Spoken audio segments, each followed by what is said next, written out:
লীগ যে হিংস্র, এরা বর্বর অসভ্য জাতি একটা গোষ্ঠী, এটা প্রমাণ আজকে তারা দিয়েছে।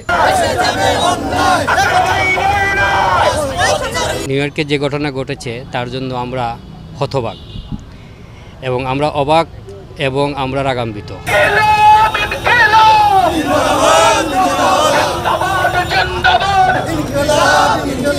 আজকের এই বিক্ষোভ সমাবেশ থেকে আমরা জানাতে চাই, আওয়ামী লীগের রাজনীতি বাংলাদেশে চলবে না।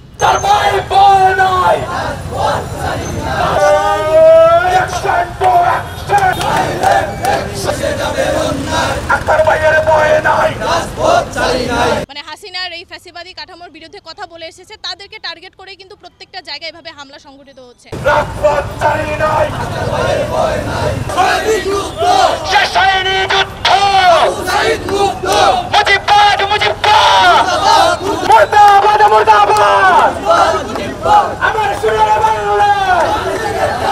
ওয়ালটন এখন দেশের সীমানা পেরিয়ে পৌঁছে গিয়েছে 50টিরও বেশি দেশে।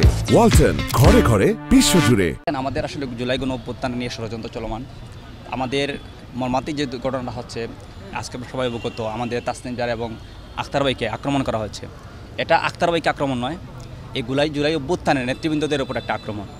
তো আমরা আসলে দেশব্যাপী সব বাংলাদেশের মানুষ হৃদয়পূর্ণ, মনক্ষুণ্ণ, আমরা এটা নিয়ে হতাশ।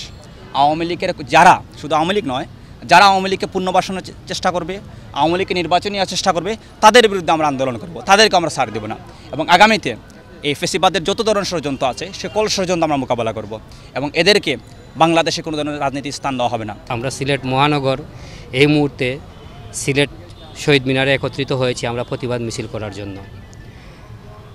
ফ্যাসিস্ট আওয়ামী লীগের পালিয়ে যাওয়া চুরেরা আমেরিকার মতন জায়গায় কিভাবে আমাদের বাংলাদেশের প্রধান উপদেষ্টার সফরসঙ্গী, বাংলাদেশের প্রধান 3টি দলের সিনিয়র রাজনীতিবিদদেরকে এভাবে হামলা করার সুযোগ পেয়েছে, তার জন্য আমরা সরকারের কাছে এবং নিউ ইয়র্ক কাউন্সিলের কাছে আমরা বাংলাদেশের দূতাবাস যেটা আছে তাদের কাছে আমরা এটার জবাব চাইব। আমাদের যারা হচ্ছে বিপ্লবের অগ্রনায়ক যারা ছিলেন, যারা আসলে মানে জুলাই গণ অভ্যুত্থানের একদম ফ্রন্ট ফেস ছিলেন, যারা হচ্ছে হাসিনার রেজিম থেকে মানে হাসিনার এই ফ্যাসিবাদী কাঠামোর বিরুদ্ধে কথা বলে এসেছে, তাদেরকে টার্গেট করে কিন্তু প্রত্যেকটা জায়গায় এভাবে হামলা সংঘটিত হচ্ছে। আপনারা জানেন উপদেষ্টা মাহফুজ আলম, সে একজন হচ্ছে একটা বাংলাদেশের অন্তর্বর্তীকালীন সরকারের একজন উপদেষ্টা, তার উপরেও হচ্ছে এভাবে হামলা করা হয়েছিল, যেটার মানে বিরুদ্ধে অন্তর্বর্তীকালীন সরকার কোনো ধরনের কার্যকরী স্টেপ নেয় নাই দেখেই আজকে আমেরিকাতে এরকম একটা মানে ন্যাক্কারজনক ঘটনা ঘটাইতে পারছে আওয়ামী লীগের সমর্থক।